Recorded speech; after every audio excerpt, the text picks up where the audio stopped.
Welcome to our professional development on creating lessons for kinesthetic learners. These are lessons learned from visually impaired learners.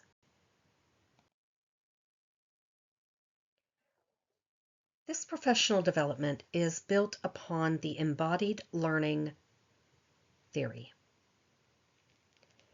Young children can learn various things throughout their lives by physically exploring the world.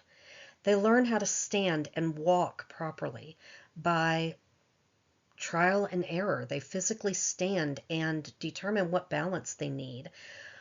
Montessori schools also encourage students to learn through physical exploration.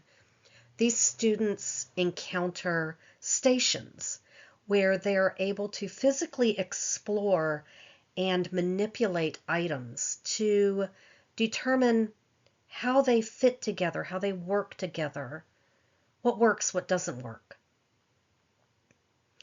And then there are Sloyd classrooms in Europe that these encourage learning through physical exploration.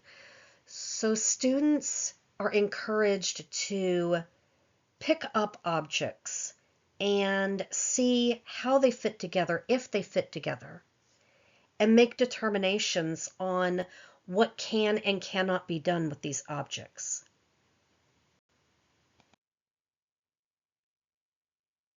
Studies have also shown that there is a very deep mind-body connection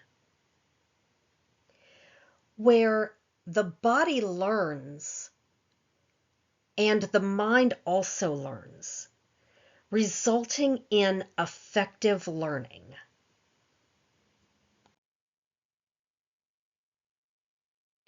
There have also been many recent research studies into how embodied learning is being used in the classroom.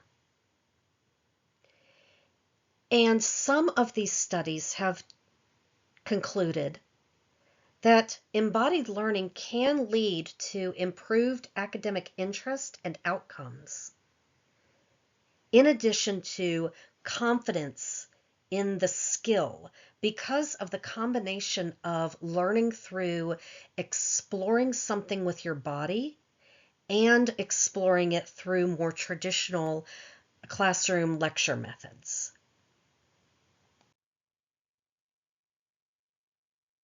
Now, at the top of this presentation, we began discussing what lessons we can learn from visually impaired students. Visually impaired students learn primarily through touch. And in the next few slides, we will explore how a visually impaired student may experience some various math topics.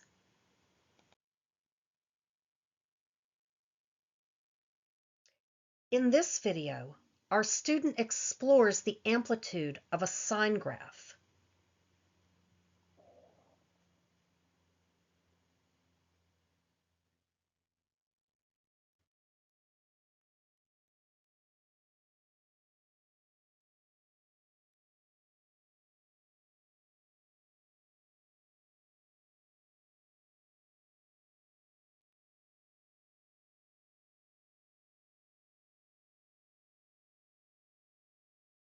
In this video, our student explores the period change of a sine graph.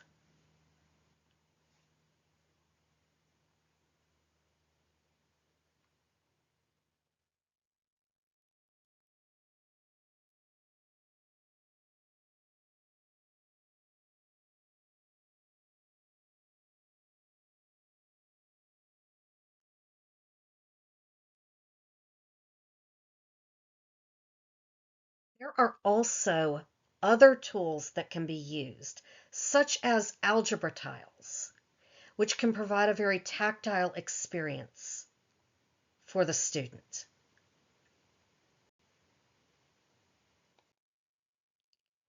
And the graphing board, where students can strategically place pegs on the board and use elastic bands to create various shapes,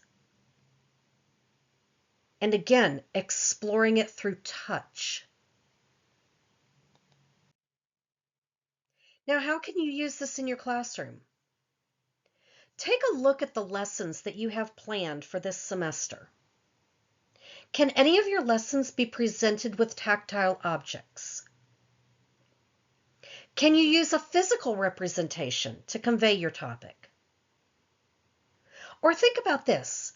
How would you describe this topic while avoiding your standard number sentences?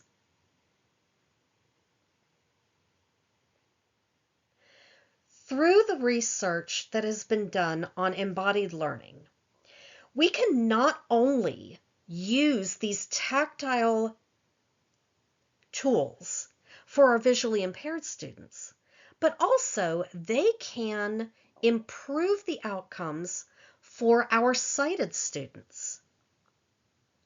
The act of exploring math topics through touch and feel and physical manipulation can add another layer to your lessons and improve the outcomes for your students. I welcome any questions that you have about this topic. I would be happy to discuss this further. Thank you.